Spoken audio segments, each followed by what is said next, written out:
வணக்கம். இந்த நாளில் சின்ன சின்ன வெளிச்சங்களில் இன்னொரு புதிய சிந்தனையை தெரிந்து கொள்வோம். நீங்கள் திருப்தியான வாழ்க்கை வாழ்கிறீங்களா அப்படின்னு யாராவது உங்களை கேட்டால் நீங்கள் என்ன பதில் சொல்லுவீங்க?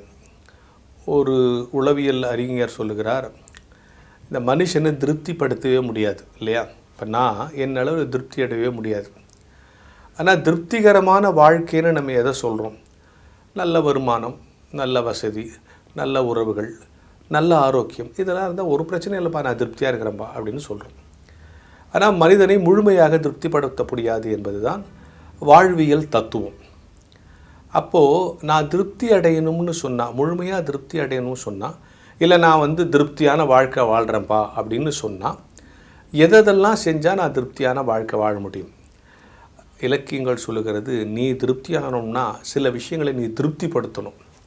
அப்படி திருப்திப்படுத்தினா தான் நீ திருப்தியான வாழ்க்கை. எதெல்லாம் திருப்திப்படுத்தணும்? நான் என் குடும்பத்தை திருப்திப்படுத்தணும், நான் பணியாற்றுகிற நிறுவனத்தை திருப்திப்படுத்தணும், இந்த சமூகத்தை திருப்திப்படுத்தணும். இது மூன்றும் மானுட கடமை. இப்போ என்ன அளவில் எங்கள் குடும்பத்தில் பரவாயில்லைங்க, அவரால் ஒன்றும் பிரச்சனை இல்லை, அவர் பாட்டுன்னு வராரு போகிறாரு அப்படின்னு சொல்லணும்.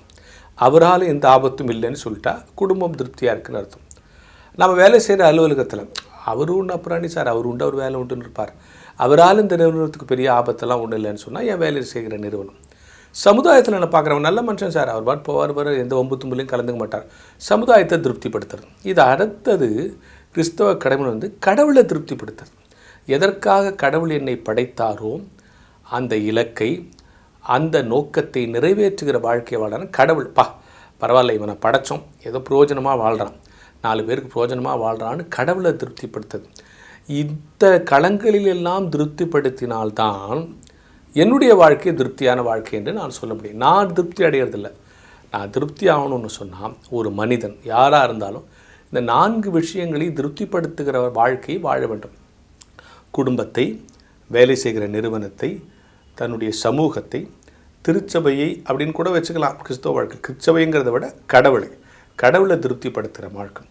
கடவுளை போய் நம்ம திருப்திப்படுத்த முடியுமா? நிச்சயமாக முடியும். எப்போன்னா, நம்முடைய எந்த நோக்கத்துக்கு நம்மை படைத்தாரோ அந்த நோக்கத்தை நிறைவேற்றுகிற வாழ்க்கையை நம்ம வாழ்ந்துக்கிட்டே இருந்தோம்னு வச்சுங்களேன், ஒவ்வொரு நாடும் கடவுள் நம்மளை பார்த்து திருப்தி அடைவார். இவனை படைச்சது யூஸ்ஃபுல்ப்பா, இதை ஏன் தான் படைச்சோமோ. சில பெற்றோர்களே சொல்லுவாங்க, தெரியல, உன்னை ஏன் தான் பெத்தேன்னு தெரியல அப்படின்வாங்க. இப்போ பிள்ளைங்களே கேட்குறான், என்னை ஏன் பெத்த அப்படின்னு. இப்போ இந்த ஆர்கியூமெண்ட் தான் ஓடிட்டுருக்கு. உன்னை ஏன் பெத்தேன்னு தெரியல, அவன் சொல்கிறான், நீ ஏன் என்னை பெத்தேன்னு கேட்குறான்னு தெரியல. இந்த கேள்விக்கு பதில் சொல்கிறதுக்குள்ளே 2 பேர் ஆயுளும் முடிஞ்சு போடுது. ஆனால் அப்படி இல்லாமல் கடவுள் என்னை ஒரு நோக்கத்தோடு படைத்திருக்கிறார்.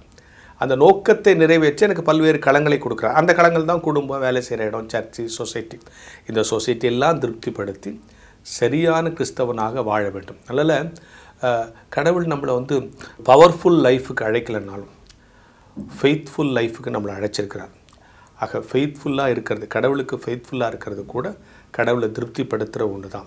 எனவே ஒவ்வொரு நாளும் நான் திருப்திகரமான வாழ்க்கை வாழ வேண்டும் என்று சொன்னால், அல்லது நான் திருப்தியான வாழ்க்கை வாழுகிறேன் என்று கடவுள் என்னை குறித்து சான்று பகர வேண்டும் என்று சொன்னால், என் குடும்பத்தை, என் நிறுவனத்தை, என் சமூகத்தில் திருப்திப்படுத்துகிற முயற்சியை அன்றாடம் நான் தொடர்ந்து கொண்டே இருக்க வேண்டும் என்கிற ஞான வெளிச்சத்தோடு இந்த நாளை தொடங்குவோம்.